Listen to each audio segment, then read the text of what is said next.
வணக்கம் நண்பர்களே, நீங்கள் பார்த்து கொண்டு இருப்பது உங்கள் உடனுக்குடன் குங்குமம் ரிவ்யூ. சரி வாங்க வீடியோக்குள்ள போய் என்ன நடக்க போகுது அப்படின்னு சொல்லிட்டு பார்த்தீங்கன்னா, கரெக்டாக நம்ம இலக்கியா இருக்காங்களா, அவங்க இந்த சதி திட்டத்தை எல்லாத்தையும் அப்படியே சும்மா சுக்கு பொடி அப்படியே ஃபூனு ஊதி தள்ளிட்டாங்க.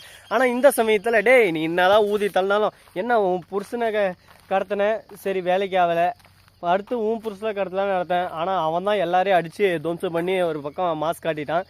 இப்போ சரி ஓகே, முக்கியமான ஆள் என் மாமனார், அவர் இருந்தால் தானே அந்த இடத்துல கையெழுத்து பத்திரத்தில் போட முடியும்.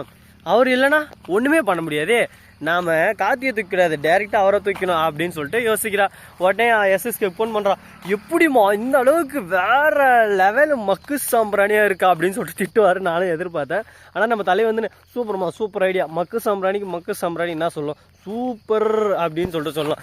அந்த ஐடியாவை பாராட்டி அதில் அப்படியே சும்மா நான் எக்ஸிக்யூட் பண்ணுறேன், நீ எது கவலைப்படுற, என்னைக்கு வந்து ஃப்ளைட்லேருந்து இறங்குறான்னு சொல்லு, அப்படியே காரில் பிக்கப் பண்ணுற மாதிரி போயிட்டு அப்படியே பிக்கப் பண்ணி போயிட்டு கட்டி போட்டுடலாம் அப்படின்னு சொல்லிட்டு சொல்லியிருக்காங்க. அதே மாதிரி ஒரேடியாக அவரும் சரி ஊருக்கெல்லாம் வராரு, வந்துடுறாரு. நம்ம கௌதம் ஒரே வார்த்தை தான், எனக்கெல்லாம் முடியாது, இந்த சொத்தும் தேவையில்ல அதுவும் தேவையில்ல, அப்பா உங்கள் சொத்தாச்சு நீங்களாச்சு எப்படி வேணால் பொழிச்சுன்னு போங்க, சும்மா தேவையில்லாமல் என்ன உக்காந்து டென்ஷன் பண்ணாதீங்க அப்படின்ற மாதிரி தான் ஒரு பக்கம் ஒரு ரியாக்ஷன் இருக்குது. கரெக்டாக எல்லாமே நடந்து முடிஞ்சதும் ஒரு பக்கம் வராங்க. வந்த உடனே பதட்டத்தில் அப்படியே buck buck buck buck buck பக்குன்னு இருக்குது ஒரு பக்கம். கரெக்டாக ஏன்னு சொல்லிட்டு பார்த்தீங்கன்னா, கரெக்டாக இலக்கை ஆல்ரெடி சொல்லிட்டு இருக்கேன், என்ன வேணாலும் நடக்கலாம் மாமான்னு சொல்லிட்டு. அதே மாதிரி நம்ம கௌதம் போகிறதுக்குள்ளே எஸ்எஸ்கே என்னென்ன ஆள் அனுப்பிச்சு தூக்கிடுறான். தூக்கிறதோட மட்டும் இல்லாமல் அவர் ஒரு பக்கம் கடத்தி வச்சுட்டு இருக்காங்க. இந்த மாதிரி ஒரு தருணத்தில் என்னடா பண்ண போகிறாங்க, ஏதுடா பண்ண போகிறாங்க, ஏதுக்கிடா இந்த மாதிரியெல்லாம் பண்ணுறாங்க, ஏன்டா வேறு வேலை பொழப்பு எதுவுமே இல்லையா, தேவையில்லாமல் ஒரு மனுஷனை கடத்தி அவரை கஷ்டப்படுத்தி அதிலேருந்து ஆனந்தம் குளிர்காயணும். இந்த அஞ்சலி மாட்டினுங்க, அந்த இலக்கியாவை அடிக்கணும், ஃபஸ்ட்டு நல்லா விளக்கு மாற்றத்துன்னு தோர்த்து அடிக்கணும். ஃபஸ்ட்டே உண்மையெல்லாம் சொல்லி மேட்ரா முடியும், இல்லை வேணாம் எதுக்கு உண்மையெல்லாம் சொல்லணும் அப்படின்னு சொல்லிட்டு அவள் தான் தயக்கப்படுறது.